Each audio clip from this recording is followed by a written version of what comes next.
Well, hello everyone. This is Cheryl Lampard.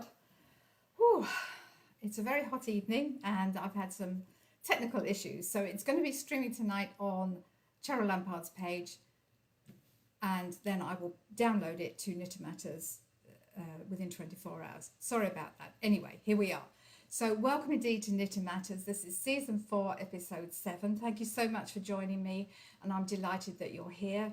I'm a fibre artist, I'm a knitting educator, I'm a Craft Yarn Council certified instructor.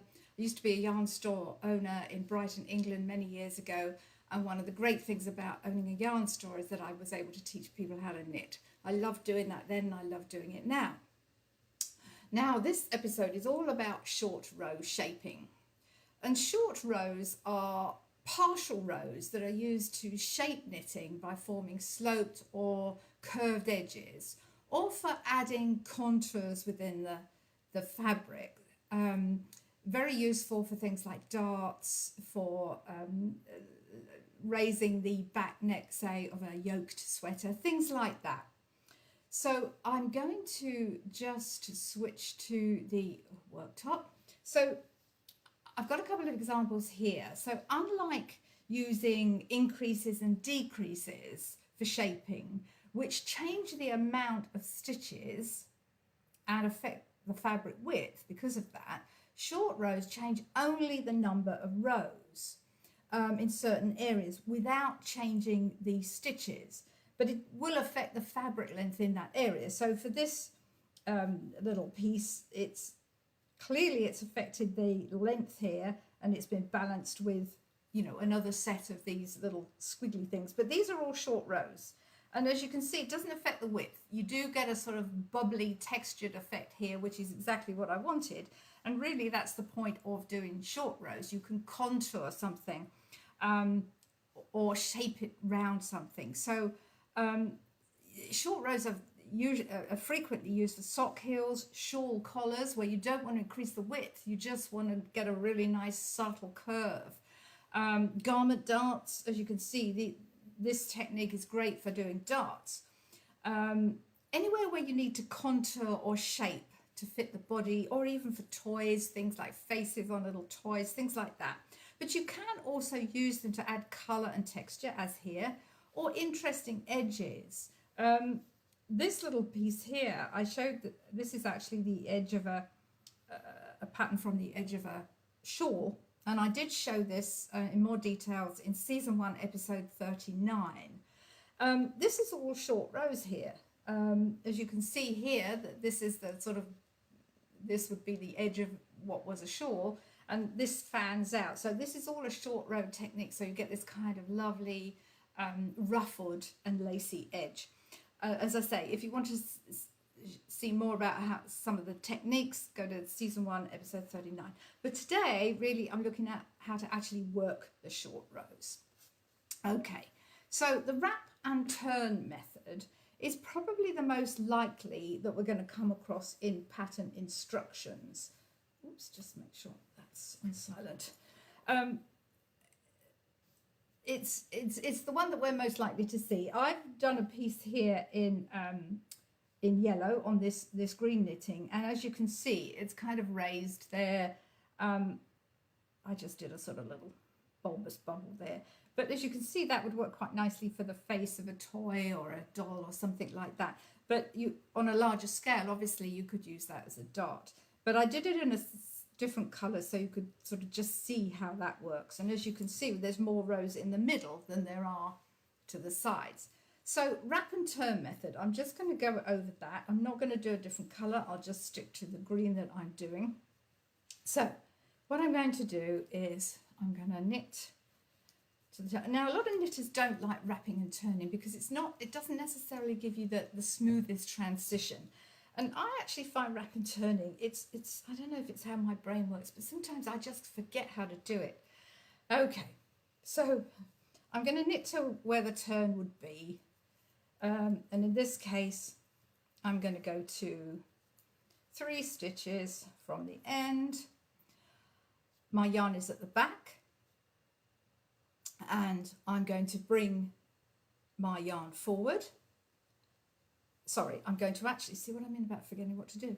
I'm going to slip my next stitch purlwise, which I've just done. I'm bringing the yarn between the needles. Now I'm going to slip that same stitch back to the left needle and take the yarn to the back of the work, which will be the purl side. Now, keeping that orientation of my needles exactly as they are, I'm going to turn the work, and you can see that that stitch on the left needle is all nicely wrapped there, and the yarn is in place to purl across the wrong side row.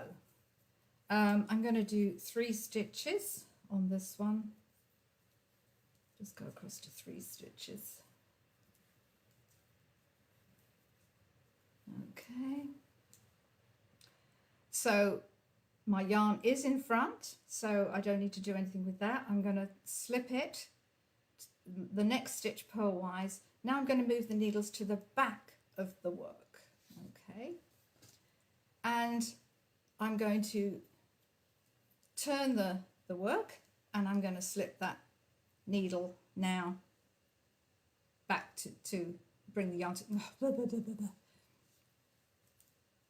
my stitch is there, and I've wrapped that. Okay, now I'm going to go back on the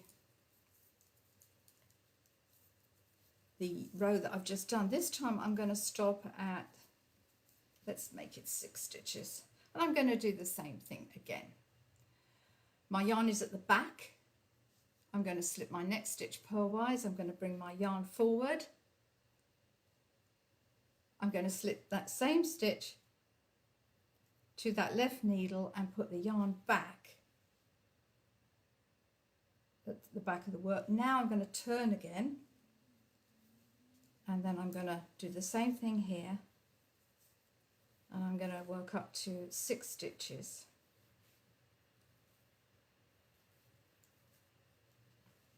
Okay, something's buzzing over here. I need to just fix something. Okay, I'm going to slip that stitch. I'm going to take that yarn to the back of the work, slip it back to that needle, and now I've wrapped that stitch as well. Now, we do have to finish off these wrapped stitches. We have to complete that wrap and turn. So on my right side, I'm going to go up to that first wrap and turn. It's actually the second one I did, but never mind. It's on this row, it's the first one. And I'm just going to lift that stitch. I'm going to insert that right needle under the wrap and knitwise onto the wrap stitch and knit those both together. Okay, you'll see me do that again in just a second. There it is again, picking that up, knitting that with that. Okay, now on my purl side,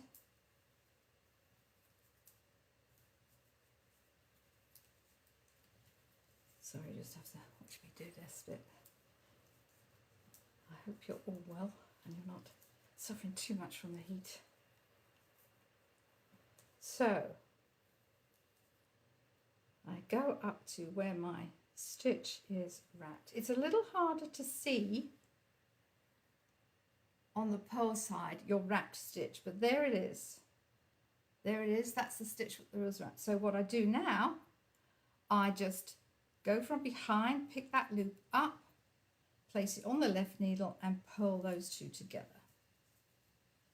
Coming up to the next one, there it is again, there it is. Pick that up on the left hand needle and there we go. So that's our wrap and turn method, and as you can see I've got a little sort of undulations here where I've created some contours. You can see that. But a lot of people don't like wrap and turn. I don't like it so much because I forget how to do it, as witnessed. But it's not the neatest. You can, if you're really being, you know, if you're using a really smooth yarn or something where it's very, you know, the fabric is very smooth and it's all stockinette, you're going to probably see those wraps and turns at some point. So, and on the back, you're probably always going to see those. Again, you can see them more clearly there on the reverse side on the yellow, but they will show. But assuming it's you're only looking at the public side, you still can see some little deviations there. So that's why most people don't like that. So I'm going to show you a really, what I think is a really nice technique, which is German short rows. I do really like this method. It eliminates the wrapping, which, as I've said, is what most people do not like. So, again, I've just done some little sort of samples here. I didn't do it in a different colour. I just did it in the same colour. So, again, you can just see these sort of bubbles here. But it's a much smoother transition. I have to remember to move the mouse, otherwise we sometimes lose the picture. So I'm going to knit to where I want to turn. Let me get my yarn on the other side so it's not going across underneath, which is distracting. Okay, so again, I'm going to go with 3 stitches, 3 stitches short of the row, and then I'm going to show you what I'm going to do. So now I'm going to turn my work. Yarn is in front. When we talk about the yarn being at the back or the front, it means it's either facing you or away from you. It's not a question of it wrong side or right side necessarily, but when the yarn is in front, it's towards you. When it's at the back, it's away from you. Just to clarify that, because I will be talking about front and back. So my yarn is in front. I'm going to slip this first stitch to my right needle. So this stitch is already knitted, we knitted it in the last row. I transfer that across to my right needle and I bring the yarn, I pull it up, right up, sort of on top of the stitch. I'm kind of pulling it up on itself. And it's important to, on this particular method, to really keep that snug. So I'm now going to bring the yarn round, so it's a bit like a yarn over. And I'm going to carry on. So it's like a yarn over there, only we're not using it to make a hole.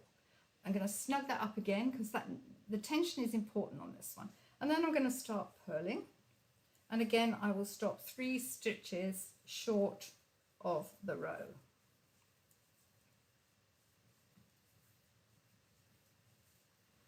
Okay. So now I'm going to turn my work again. And I'm going to bring the yarn to the front of the work. Okay, so it's facing me. I'm going to slip this first stitch to the right needle. I'm going to pull yarn up. Actually, I'm going to do that. No, I'm going to do, sorry, I slip that stitch purlwise and I bring the yarn up again. So it's like I sort of creating a double stitch. I'm not, it's just I'm pulling the stitch right up and over the needle. And then I'm going to knit to my next turning point. And again, I will stop short of maybe 6 stitches. So that's my single stitch that looks like a double, 1, 2, 3. Okay, I'll do it again there. Okay, I'm going to turn my work. My yarn is in front. I'm going to slip that to the right needle, pull that up, bring that round. Then I'm going to purl again. Whoops. I'm going to purl, give that another little snug up to 6 stitches. And I'm going to turn my work again. I need to bring my yarn to the front this time. And I've got to slip that stitch over and pull that right up. Okay. And then because the yarn, we're knitting this row, because the yarn is already at back because I've pulled it up, I just keep knitting along. Now, you can see quite clearly these sort of funky looking stitches here. It is one stitch. You may see in patterns, it's often that it is referred to as a double stitch. Don't let that throw you. It's one stitch, but it's made, kind of looks like two because we've got this sort of linked bit at the top. So we've got two legs at the back and two legs at the front. So although we don't have wraps per se, we do still have to complete our short rows. So when we come to these funky two-leg stitches, on the right side, all I'm going to do is go through the two legs. So there's my sort of funky linked stitch. I'm going to go through the two legs as I would do knitwise anyway. Knit again. I've got another one here. So I'm going to go through these two legs and knit to the end of my row. Okay. On my wrong side, where I did the purl version, I'm going to show you how to finish that too.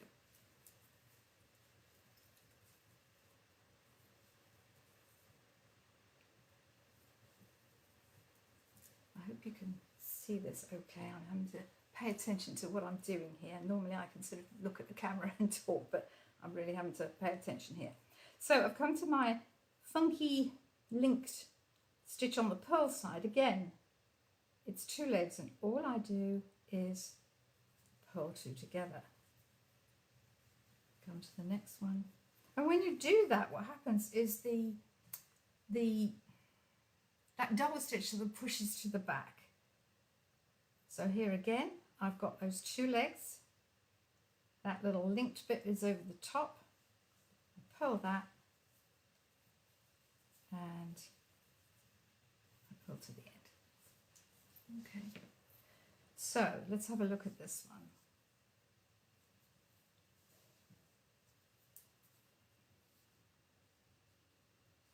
Really nice smooth transition. If I get the other one back, you can't help but see, you know, there are sort of, you can see where the wraps and turns went. But this is super smooth, really nice, and it's such a nice stitch to do. I really like the German short rows. You haven't got to worry, you haven't got to worry about turning which way the yarn goes. It's much more simple, I think, anyway. So that's one of my new favourite short row methods. One thing, if you do want to, a lot of patterns, as I mentioned before, will sort of specify the wrap and turn method. If you want to substitute using German short rows instead of wrap and turn in a pattern that uses wrap and turn, you simply just work to where the pattern says that you do the wrap and turn and work one additional stitch and then do the German short rows. So you just do the same thing, just work one additional stitch and then do that German short row technique. Okay, or that method. Right. Lastly, I want to show you a method called Japanese short rows. This is just such a nice, smooth transition method too, and I think you might enjoy doing this. You're going to need some of these clip markers, or clippies as they're sometimes called. You can use these. I did some samples using the little light bulb ones, and you might prefer those on fine knitting. They're probably going to work better on a fine piece of knitting. I found that they were so light they sort of flipped up a bit, and I think that would just get in the way of the camera. So I'm going to use the heavier plastic ones just to demonstrate. It's a really nice method, and it's a lovely, lovely transition. So on this one, I'm gonna, let's see what to do on this, whether I'm gonna do it. I think I'm gonna do this twice because you end up with quite a lot of clip markers at the back. So let me show you first. I'm gonna stop short at 5 stitches from the end, I think. 5. So, oops, I'll think he's still buzzing. I do not know why that is doing that. Okay. So I need to turn and put my clip marker, if it would just not run away.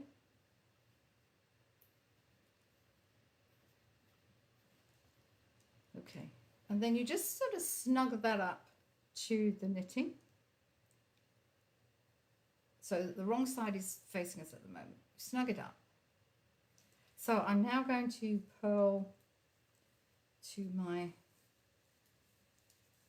actually I will do this on the same row. I think we can manage to do that. Okay. I'm going to purl to my next turning point. And I'm going to, I'm sorry about this, something is buzzing and I can't fix what it is. Okay. I turn my work and I put in another clip marker. Okay. So now I'm going to knit along.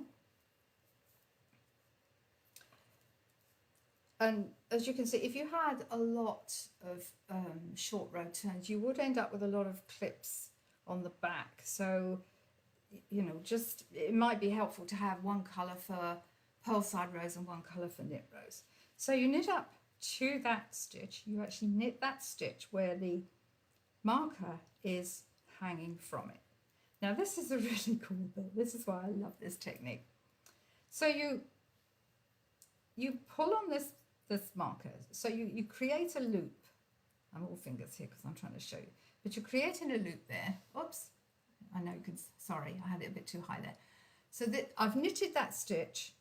This is where I snugged up the marker on my first turn.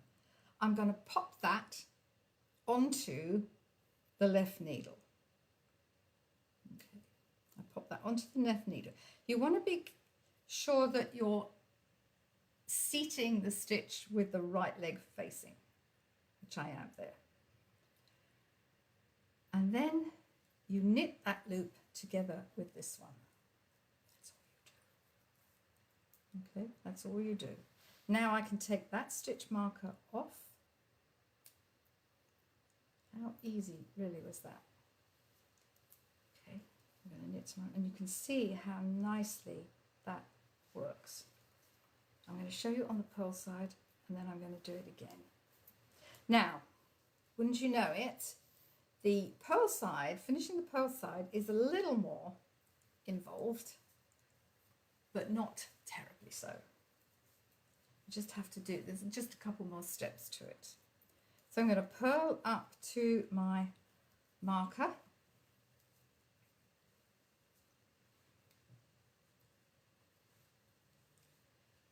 And this loop, again, I'm doing the same thing.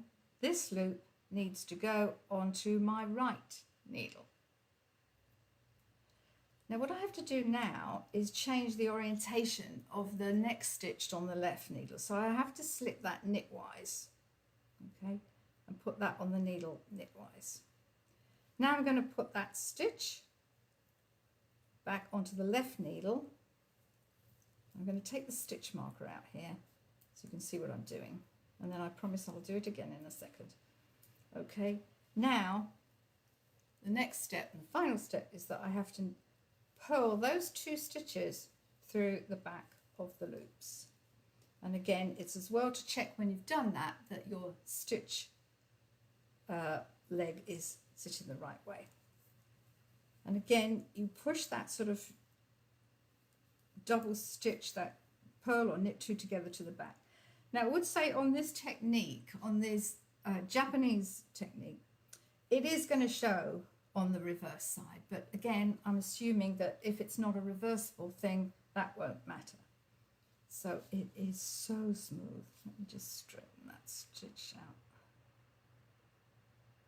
Let me show you again. See how nice that is? Right, let me show you again to to get the technique down. So I'm just going to knit up to, just stay down, it'd be a lot easier. I didn't have time to block my samples today. So I'm going to go, let's say 1, 2, 4, 5, 6, let's go 6. Okay, so I'm going to turn my work. I'm going to put my stitch marker on. I'm going to snug that up. Don't have to put it tight, I just want to snug it up. Then I'm going to, okay, let's do it here. I'm going to turn my work. Again, I'm going to put my stitch marker on the back there, on my working yarn. Snug that up. Now it's not going to be long before I get to my first one. I'm going to knit this. Remember, this was on the knit side.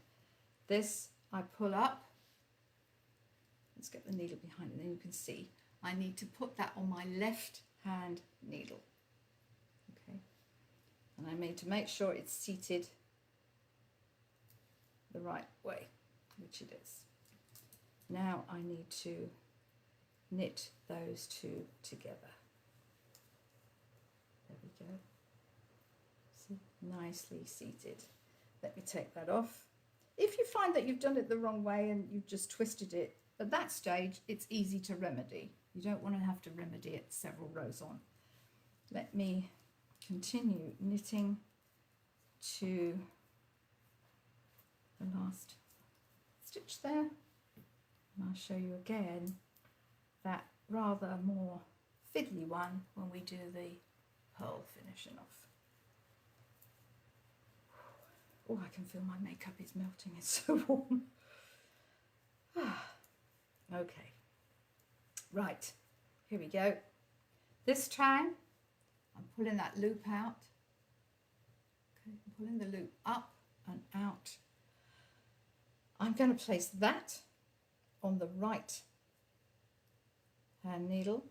Then I just need to change the orientation of this slip. I need to do it knitwise and then put it back. Oh, sorry, put it back knitwise. Okay, it was like that. Sorry, but I need to change the orientation so it's knitwise. Then I'm going to put this loop back on that left hand needle, and I'm going to remove the stitch marker here. It's easier to do that. Okay, just checking there. And I'm going to knit a pearl through the back of both loops. Yep, we're seated nicely there. I really like this technique. I think I'm going to permanently switch now. No more repertoire for me. I think I'm going to do either my German short rows or my Japanese. Again, I've got a little stitch there that I just need to even out a bit. But can you see how smooth, and you can't even see where the wraps and turns have been. It's so, so nice. Okay. Okay, well, I hope you enjoyed that. There are some very nice options there for short row techniques, short row methods, and I hope that you will try them best. Do let me know which one you like best and which one you're going to try first. I'd love to know. And if you have any questions about short rows or any other knitting topic, do let me know.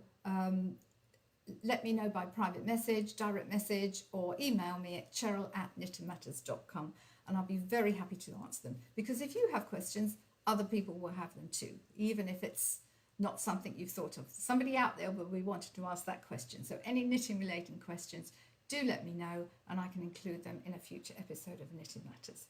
So thank you very much for watching. This was season 4, episode 7. I will be posting this on Knitting Matters, or downloading it to Knitting Matters Facebook page later, within the next 24 hours. I just couldn't get it to stream on that page again for some reason, but at least it's streaming on this page. But I will download it, and it will be downloaded or uploaded to YouTube, Knitting Matters YouTube channel, within 24 hours. So thank you so much for watching, And until next time, keep well, keep cool, keep calm, and keep knitting. Bye for now. Thank you so much.